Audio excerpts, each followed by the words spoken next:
I tried KeepKey hardware wallet app for 7 days. Here's the shocking truth.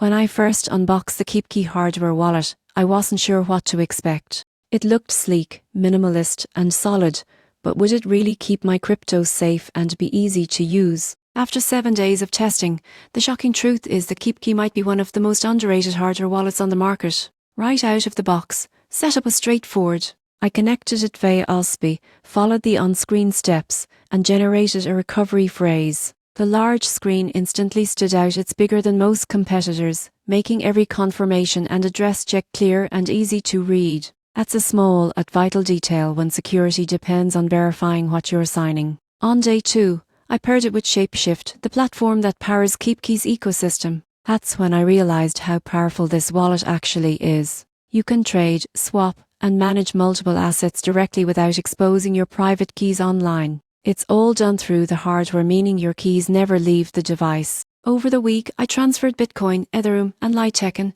and the performance was rock solid. Transactions confirmed quickly, and there were 0 connection drops. However, I did notice that KeepKey supports fewer coins than competitors like Ledger or Trezor, which could be limiting for users with diverse portfolios. The shocking truth came midweek when I realized how simple security can feel when done right. The wallet enforces confirmation for every action, and even the firmware updates are done securely through the desktop app. It's clear this product prioritizes safety without overwhelming you. By the end of 7 days, I understood that KeepKey isn't about flashy features, it's about trust and usability. If you value simplicity, usability, and hands-on security, this might be the most straightforward hardware wallet you ever use.